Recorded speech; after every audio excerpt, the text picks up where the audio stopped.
আজকে একটা সুন্দর দিন। মা বিপত্তারিণী মায়ের ব্রত উৎসব পালন হচ্ছে। বিপত্তারিণী মা চণ্ডী বাড়িতে রাজপুর, সোনারপুর, রাজপুরে মায়ের মন্দিরে আজকের সমস্ত ভক্তদের সমাগম। 2:30 থেকে মায়ের মেন পুজো শুরু হয়েছে, আর ঠিক 3টে থেকে সাধারণ ভক্তদের জন্য খুলে দেওয়া হয়েছে মন্দিরের দ্বার।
আমিও ছিলাম ঠিক 3টে থেকে প্রচুর মানুষের সমাগম সেখানে দেখলাম, এবং প্রচুর মানুষ সেখানে আসতে শুরু করেছে 3টের পর থেকে, আর 6টার সময় আমি যখন বেরিয়ে এলাম তখন পর্যন্ত।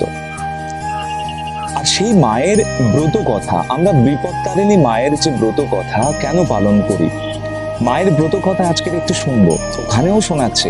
তবুও আমি আমার দর্শকদের জন্য বিপত্তারিণী মায়ের ব্রত কথা সবাইকে শোনাবো। আর সেই বিপত্তারিণী মায়ের ব্রত কথাটা যদি গঙ্গা বক্ষে আদি গঙ্গার পাড়ে বসে মায়ের ঠিক বাড়ির একটু দূরে, যেখানে শান্ত পরিবেশ, যেখানে বয়ে চলেছে আদি গঙ্গা, যেখানে প্রকৃতির মাঝখানে বসে যদি মায়ের নাম গানটা একটু শোনানো যায়, তাহলে অবশ্যই সবার ভালো লাগবে।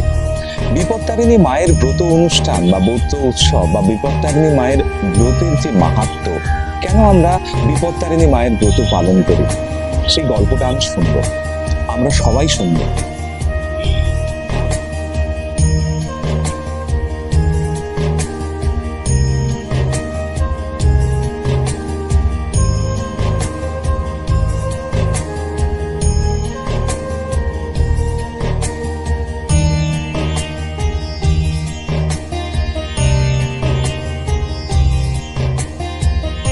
এবং ভক্তরা এসছে, আর ঠিক 3:15 থেকে মানুষের এত ভিড়, এত সমাগম, সত্যি দেখলে মনে হয় হ্যাঁ, মা বিপত্তারিণী আমাদের সবসময় রক্ষা করবে, আমাদের সব বিপদ থেকে রক্ষা করবে। আর এই 3:15 থেকে 3:20 আস্তে আস্তে ঘড়ির কাঁটা বাড়বে, আর ভক্তের সমাগম বাড়বে। এই মেন মন্দিরের মেন গেট, এখান থেকে ভক্তরা পুজো দিয়ে ওদিক দিয়ে পুজো দিচ্ছে, এবং এই গেট দিয়ে সবাই বেরিয়ে আসছে। মায়ের কাছে সবাই তার কামনা পূর্ণ করবে।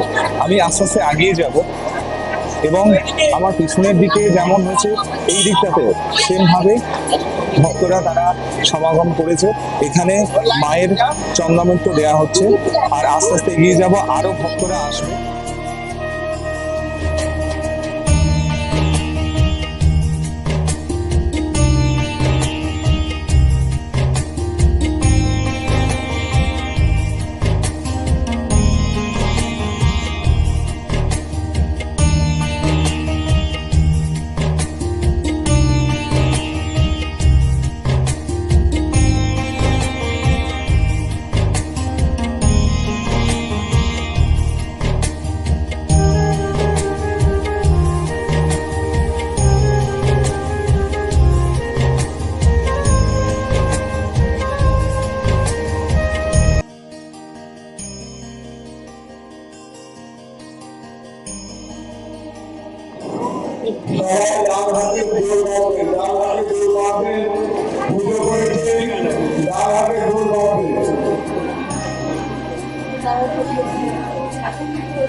মাকে বলে মা 12 মাসে 12টা ফল, আমার সংসারের সামনে একটা ফল, এই 4টা ফল তোমার জগৎ মাধ্যমে রক্ষা করবে।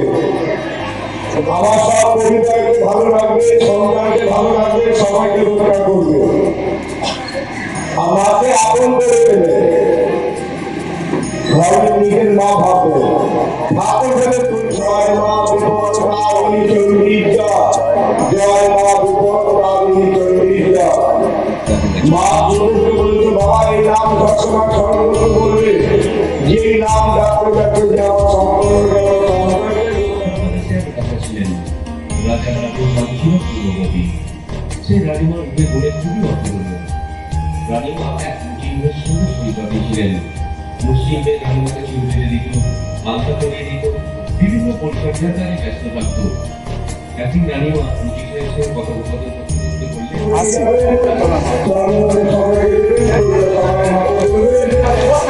এবার আস্তে আস্তে মায়ের মন্দিরের দিকে যাচ্ছি, মায়ের দর্শন নেওয়ার জন্য।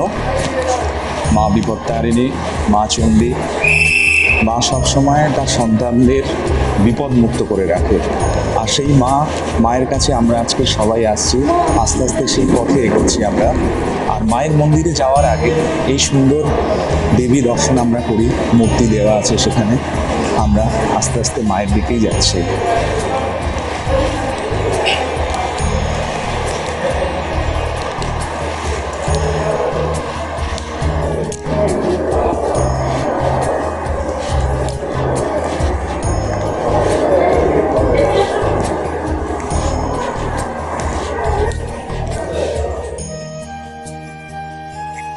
নারদ মুনি যখন স্বর্গ মর্ত পাতাল নারদ নারদ করে ঘুরছেন, ঠিক ঘুরতে ঘুরতে পৌঁছে গেলেন বাবা দেবাদিদেব মহাদেব আর পার্বতীর কাছে। সেই কৈলাসে গিয়ে যখন বাবার সামনে নারদ মুনি জিজ্ঞেস করলো, বাবা আমাদের এই মর্তে এত ব্রত কথার এত দেবতাদের মধ্যে কোন ব্রতটাই শ্রেষ্ঠ? তখন দেবাদিদেব মহাদেব পার্বতীর দিকে তাকিয়ে হালকা হেসে উত্তর দিয়েছিল, মা বিপত্তারিণী মায়ের চণ্ডী ব্রত। তখন নারদ মুনি জিজ্ঞেস করেছিলেন, বিপত্তারিণী মায়ের ব্রতর মাহাত্ম্যটা কি? তখন গল্প শুনিয়েছিলেন বাবার কাছে। তখন গল্প শুনিয়েছিলেন এই বিপত্তারিণী মায়ের ব্রত। বিপত্তারিণীর ব্রত কেন পালন করা হয়? এক রাজা ছিলেন, রাজার স্ত্রী হৈমাবতী। হৈমাবতী ছিলেন অপূর্ব সুন্দরী, আর সেই অপূর্ব সুন্দরী রানী তার সই পাতিয়েছিলেন একজন মুচির সহধর্মিণীর সঙ্গে। সেই মুচির সহধর্মিণীর সঙ্গে সই পাতানোর সময় তার সঙ্গে খুব সুন্দর নিবিড় সম্পর্ক গড়ে উঠেছিল। হৈমাবতীর অর্থাৎ রানীর ইচ্ছে হলো, তিনি স্বপ্ন দেখেছেন তিনি একদিন গো মাংস দেখতে চান। তিনি তার সইয়ের কাছে বললেন যে, সই আমি একদিন গো মাংস দেখতে চাই। সই তো বলার সঙ্গে সঙ্গে সই রাজি হয়েও গেল। রাজি হওয়ার সঙ্গে সঙ্গে সই একটা পাত্রে গো মাংস নিয়ে রানীর হাতে দিয়ে গেল। রানী সেই গো মাংসটা নিয়ে খাটের তলাতে রেখে দিল। সেই খাটের তলাতে রেখে দিয়ে একটা সুন্দর লাল বস্ত্র চাপা দিল। রানী তারপরে বেরিয়ে গেলেন। কিন্তু সেই সময় রানীর ঘরে এক পরিচারিকা দাসী, যে খাদ্যপ্রেমী, সে সবসময় খাই খাই করে, সে যখন দেখলো রানীর ঘরের নিচে অত সুন্দর লাল মোড়কে পাত্রে কিছু একটা আছে, সে তো খাওয়ার জন্য উদ্গ্রীব হয়ে গেল।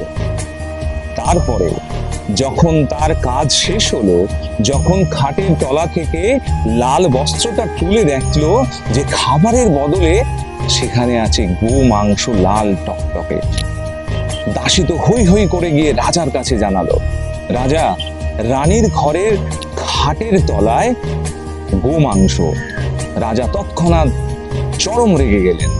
হৈমাবতী যখন শুনলেন, এই রানী যখন শুনলেন এই কথা রাজার সামনে, রানী তো পাগলের মতন এসে ছুট দেখলো, এবার কি হবে, কি সর্বনাশ।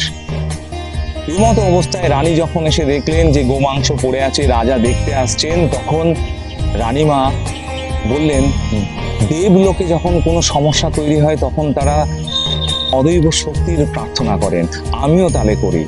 তখন মা ভৈমাবতী, আমাদের রানী, মায়ের গান শুরু করলেন, জয় মা বিপত্তারিণী চণ্ডীর জয়, জয় মা বিপত্তারিণী চণ্ডীর জয়, মা রক্ষে করো মাগো। আর ঠিক তখনই মা প্রসন্ন হয়ে থালা ভর্তি গোমাংস ফুল এবং বেলপাতাতে পরিণত হলো। রাজা তখন রাগ ভরে আসছে, কোথায় রানী, রানীর দণ্ড দেয়া হবে, কেন রাজগৃহে প্রবেশ হয়েছে গোমাংস। যখন রাজা এসে লাল বস্ত্র তুলল, তখন দেখলো সেখানে আর গোমাংস নেই, ফুল বেলপাতা ভরে আছে। রাজা জিজ্ঞেস করলো, রানী কোথায় তোমার গোমাংস? রানী তখন বলল, রাজা আমি গোমাংস এনে অন্যায় করেছি, তাই মায়ের কাছে প্রার্থনা জানালাম, মা তুমি আমার এই বিপদ থেকে মুক্তি করো, মা বিপত্তারিণী মাগো চণ্ডী। তখন মাই সেই গোমাংস ফুলে পরিণত করেছে মহারাজ। মহারাজ তো তাজ্জব। মহারাজ বললেন, সামান্য একটা ভক্তের ডাকে মা সাড়া দিয়েছেন, মা সত্যি সাড়া দিয়েছেন। তখন রাজা তো অবাক। রাজা বললেন, মা বিপত্তারিণী চণ্ডীর ব্রত আজ থেকে পালন হবে জনমানব কল্যাণের জন্য। আর সেই দিন থেকে রানীমা এবং রাজ্য সমেত রাজা প্রজা সবাই মা বিপত্তারিণী ব্রত করতে থাকে। আর সেই দিন থেকে আজ পর্যন্ত সেই বিপত্তারিণী মা চণ্ডীর ব্রত চল শুরু হলো। তা বন্ধুরা, আমরা সবাই মিলে একসঙ্গে বলি, এসুন, জয় মা বিপত্তারিণী চণ্ডীর জয়।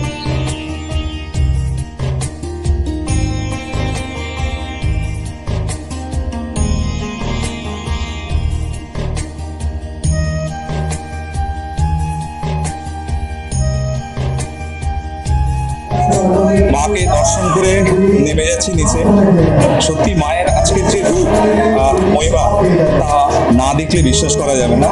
এখানে বেশিক্ষণ দাঁড়ানো যাচ্ছে না, কারণ প্রচুর মানুষের ভিড়, প্রচুর মানুষ আসছে এখানে। বেশিক্ষণ দাঁড়ালে, অন্য দিনের মতো তো বেশিক্ষণ দাঁড়ানো যাবেই না, কারণ প্রচুর মানুষ আসছে, সবার দেখার সুযোগও করে দিতে হবে। সেইভাবে ভিডিওগ্রাফি বা ফটোগ্রাফিও অ্যালাউ করছে না, কারণ ভক্তরা দাঁড়িয়ে যাচ্ছে, সেই তো অনেক ভিড় হবে, সেখানে প্রত্যেকের দেখার তো সুযোগ করে দিতেই হবে। তো ভিতরের দৃশ্য অপরূপ সুন্দর। মায়ের আজকের রূপ না দেখলে হয়তো কেউ বুঝতে পারবেন না যে বিপত্তারিণী মায়ের রূপ কত সুন্দর হতে পারে।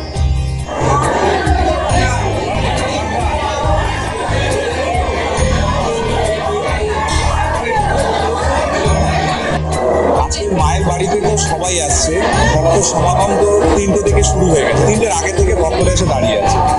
আজকের এই বিপত্তারিণী মায়ের ব্রত উৎসব, এই ব্রত উৎসবে আজকে বিশেষ কি আছে? বিশেষ বলতে গেলে 12টা ফল দিয়ে পুজো হলো, হওয়ার পরে উনি মায়ের পুষ্পাঞ্জলি দিল, দেওয়ার পরে এই কড়াই দিয়ে আজকে যে দেখতে পাচ্ছি এই কড়াইটা, এটা তো আমরা মায়ের বাড়িতে প্রায় আসি, কিন্তু মায়ের বাড়িতে আজকের দিনে এই বিশেষ প্রসাদটা কি আজকের দিন? হ্যাঁ, আর এইটা দিয়ে মানে আপনাকে জল খেতে হবে। আচ্ছা, এই বারটা আপনি করছেন তার জন্য এইটা দিয়ে জল খেতে হবে। মায়ের পুজোতে একটা বিশেষ প্রসাদ দেবো, সেটা কি, মানে আমি সেটা জানতে চাই। ওটা মাস করাই বলে। ওটা মাস করাইটা কি, আগে হয়তো যারা ব্রত করতো তাদেরকে ওই অল্প কিছু পয়সা নিয়ে, আচ্ছা, অল্প কিছু প্রসাদ দেওয়া হতো। আচ্ছা, ঠিক আছে, সেটা দিয়ে সেটা খেয়ে তারা ব্রত ভঙ্গ করতো। আচ্ছা, কিন্তু সেটা এখন তার বিকল্প কিছু একটা ব্যবস্থা করেছেন কর্তৃপক্ষরা, সেটা আমি সঠিকভাবে বলতে পারবো না কেন করেছেন। আচ্ছা, তা সেটা ওই মাস করাই, সেটা ওই মাস করাই খেয়ে আমাদের ব্রত ভঙ্গ করতে হবে। খুব সুন্দর একটা জিনিস। এবং মানুষ তো ঢলে ঢলে আসতে 4:30 বাজে, একটু বেশি হয়েছে। একের পর এক মানুষ মানে আসতে শুরু করেছে। 3টে থেকে মায়ের পুজো শুরু হয়েছে, 2টো থেকে 2:30 2টা থেকে মায়ের মেন পুজো শুরু হলো, তারপরে ঠিক 3টে থেকে ভক্তদের জন্য মায়ের দ্বার খুলে দেওয়া হলো। সেই 3টে থেকে মানুষের সমাগম তো শুরু হয়েছে এবং দেখা যাচ্ছে যত সূর্যের আলো বেরোতে থাকছে তত মানুষের সমাগম বাড়তে থাকছে। এই আস্তে আস্তে সারাদিন আপনারা দাঁড়িয়ে থাকবেন, মায়ের এই চেনা মন্দির আজকে যেন একদম অচেনা লাগছে, প্রচুর ভক্তের সমাগম। আপনারা এই জিনিসটাকে কতটা আনন্দের সঙ্গে উপভোগ? আনন্দের সাথে উপভোগ বলতে আমরা বহুত দিন ধরে এর সঙ্গে জড়িত রয়েছি এবং আমরা মায়ের মন্দিরকে, মায়াকে আমরা মানে খুব শ্রদ্ধা করি, ভালোবাসি এবং যিনি বাবা দুলাল প্রতিষ্ঠা করে গেছেন তাকে যথেষ্টভাবে শ্রদ্ধা করি। তার জন্যই আজ এত বড় মন্দির হয়েছেন এবং এই যিনি মানুষগুলো আসছেন পুজো দিতে পারছেন, সেই জন্য আমরা আমাদের কষ্ট হলো সেগুলো আমরা মানিয়ে নিই। এইভাবে মায়ের ব্রত কথা, মায়ের নাম চারিদিকে ছড়িয়ে পড়ুক। আর একটা জিনিস, তোমরা কটা থেকে আছো? আমরা রাত্রি 1টা থেকে পরের দিন বিকেল 6টা অবধি থাকি। বিকেল 6টা অবধি থাকে। এই যে ছোট ছোট এই যে মানে মায়ের চরণামৃত দেওয়া হচ্ছে, এটা মায়ের কাছ থেকেই আসছে? মায়ের কাছ থেকে ওপর থেকে এসে উপর থেকে আসছে। দেওয়া হচ্ছে। মোটামুটি কত ভক্ত এখানে আসে? আমাদের অনুমান 6-7 লাখ লোক আসে। তাহলে সেই রাত 1টা থেকে পরের দিন, মানে এই দিনে আমরা দিন পড়ে গেছে ধরা যাচ্ছে, সামনে মানে ভোর আসছে, তো এই সর্বক্ষণ এই মায়ের যে চরণামৃত আছে সেই চরণামৃত মায়ের প্রত্যেক ভক্তের হাতে তুলে দেওয়া হয়। আর এর সাথে সাথে আজকে কি ভোর 4:30, আর সেই চেনা বিপত্তারিণী মায়ের যে চেনা মাঠ, যেখানে এসে আমরা গাড়ি রাখি, যেখানে এসে আমরা প্রসাদ কিনি, সেই 4:30, 4:30 সেখানে আজকে লোক গম গম করছে। বিভিন্ন জায়গা থেকে ভক্তরা দলে দলে আসতে শুরু করেছে মায়ের বাড়ি। বিপত্তারিণী ব্রত 2024 অলরেডি আমাদের পুজো 3টে থেকে শুরু হয়ে গেছে। বিপত্তারিণী মায়ের এখানে পুজো শুরু হয়ে গেছে। পুজোর ব্যবস্থা থেকে এখানে মায়ের দর্শন, ব্রতকথা করা সবটাই সুন্দর এবং সুষ্ঠু হবে। আমি যতদূর জেনেছি, যারা এখানে দায়িত্বে আছেন, যে এখানে ভক্ত সমাগম লাখের ওপর হয়ে যায়। এখন সবে 4:30 বাজে, 3টে থেকে মায়ের পুজো শুরু হয়ে গেছে এবং সমস্ত ভক্ত এখানে আসেন তাদের পুজো দেওয়ার জন্য।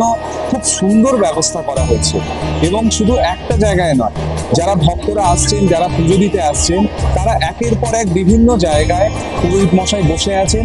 প্রত্যেকে মায়ের ছবি দেখে, মায়ের ছবিতে তাদের মায়ের নিজেদের কথা, নিজেদের বিপদের কথা, সমস্ত কথা মায়ের স্মরণ করে সেখানে বলবে এবং বিপদ মুক্ত করে তারা অবশ্যই শান্তিতে বাড়ি চলে যাবে। আমি আগে প্রথমে এসেছি, আমি ঠিক 3টের একটু পরে এসেছি। আগে প্রথমে মায়ের দর্শন করেছি, মায়ের পুজো দিয়েছি। আজকের মায়ের দর্শন অসম্ভব সুন্দর। চেনা মা যেন আজকের নতুন রূপে আমাদের কাছে ধরা দিয়েছে। তবে হ্যাঁ, ওখানে ওপরে ভিডিওগ্রাফি, ফটোগ্রাফি একদম খুবই কম বলা যায়, একদম করা যাবে না, কারণ প্রচুর ভক্তরা আসছে। ওখানে দাঁড়িয়ে যদি একভাবে ভিডিওগ্রাফি বা ফটোগ্রাফি করা হয় তাহলে ভক্তদের ভিড় জমে যাবে, সামাল দিতে প্রশাসন এবং মন্দির কর্তৃপক্ষের অনেকটাই অসুবিধা হবে। তাই আমরা চাইবো একের পর এক সবাই আসবে, মাকে দর্শন করবে। এই ঠিক মন্দিরের আমার ডান দিকটাতে, এই দিকটাতে মায়ের ব্রতকথা পড়ানো হচ্ছে, ঠিক এই দিকটাতে। আর এই দিকে বিভিন্ন জায়গায় আমাদের পুরোহিত মশাইরা বসেছেন এবং মায়ের ব্রতকথা সামনে গিয়ে শুনবেন। এখানে মায়ের পুজো দেবেন, মায়ের নাম গোত্র, নিজের নাম গোত্র দিয়ে পুজো দেবেন। তবে হ্যাঁ, আজকের সেই চেনা মন্দির চত্বর, আজকের ভোর 4:30 হয়তো কোনোদিন এখানে সেই মায়ের এই ব্রত কথা ছাড়া, ব্রত এই উৎসব ছাড়া হয়তো আরো কয়েকটা দিন ছাড়া এই 4:30 সময় বা 3টের সময়, রাত 2টোর সময় এখানে যে মানুষের সমাগম, সেটা ভাবা যায় না। অবশ্যই যে ভক্তরা এখনো আসবে, এখনো প্রশাসন এবং মন্দির কর্তৃপক্ষের কাছ থেকে জানতে পারলাম এখনো প্রচুর ভক্ত সমাগম হবে এবং যত সকালের দিকে এগিয়ে যাচ্ছে, যত আস্তে আস্তে সূর্য উঠছে, তত ভক্তরা কিন্তু আস্তে আস্তে আসতে শুরু করে দিয়েছে। এই হয়তো বিপত্তারিণী মায়ের মাহাত্ম্য। তবে হ্যাঁ, বিপত্তারিণী বাড়িতে যখন আসি সত্যি মন অনেকটা শান্তিতে ভরে যায়। এই মায়ের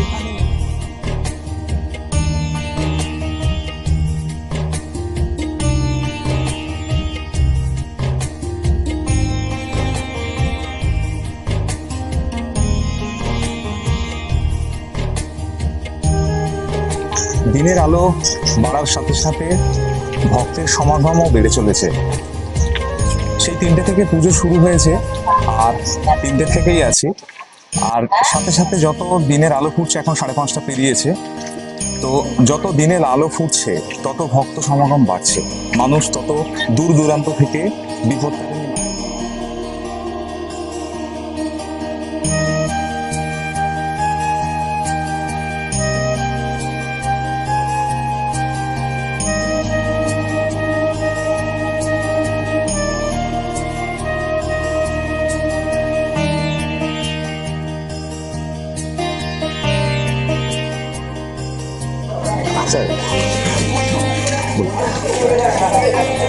আজকে মায়ের বৃহত্তারিণী মায়ের মন্দিরে পুজো আজকে আমাদের সোনারপুর রাষ্ট্রীয় প্রশাসনের পক্ষ থেকে আমরা জলচত্বর করেছি।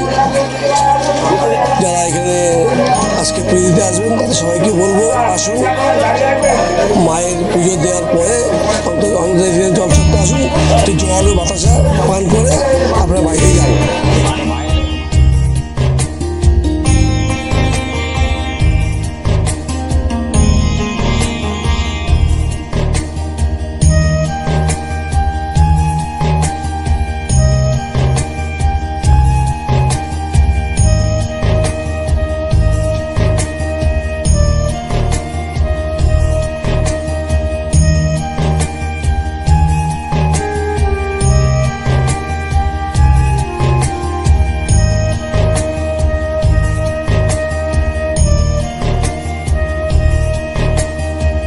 এই বিপত্তারিণীর যে মায়ের ব্রত উৎসব আজকে পালন হচ্ছে, তুমি কখন থেকে শুরু করেছো তোমার এই যে পশরা সাজিয়েছো?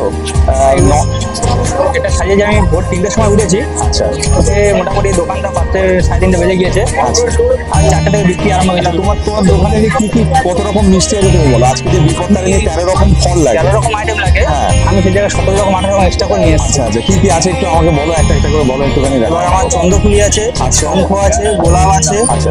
এটা আমার এটা শঙ্খ আছে, গোলাপ আছে, কাঙল আছে, আপনার পার্লেজি বিস্কুট, বিভিন্ন রকম ডাইস আছে। ঠিক আছে?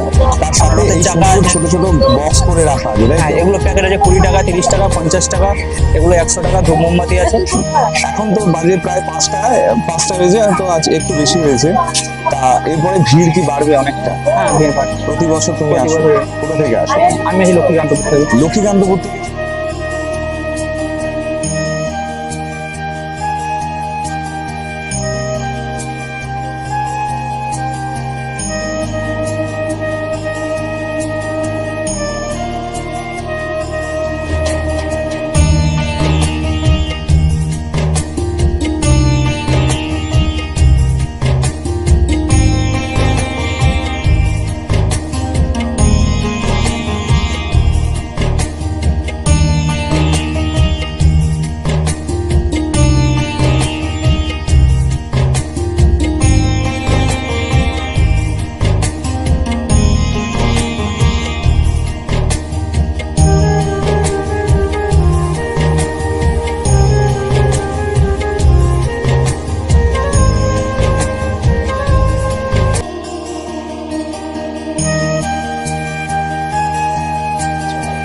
আজ গঙ্গা বক্ষের ধারে এই বিপত্তারিণী ব্রত উৎসবের দিনে চণ্ডী মায়ের বাড়িতে ফেরার পথে গঙ্গা বক্ষে আমার বন্ধুদের জন্য শোনালাম মা বিপত্তারিণী চণ্ডীর যে ব্রত কথা। আর অবশ্যই আগের যে ভিডিওটা আমি দিয়েছিলাম, সবাই যেভাবে আমাকে সহযোগিতা করেছো, যেভাবে আমাকে সাপোর্ট করেছো, প্রত্যেকে দেখেছো, তার জন্য ভবঘুরে এবং তুমি অর্থাৎ তোমরা সবাইয়ের জন্য রইলো স্যালুট। এইভাবে আমাকে সাপোর্ট করো, অবশ্যই থেকো ভবঘুরে এবং তুমি ঘুরতে ঘুরতে জানবে নতুন কিছু, আর সঙ্গে থাকলে পাবে আমার মতো বন্ধু, আর আমি পাবো তোমাদের মতো একটা সুন্দর পরিবার।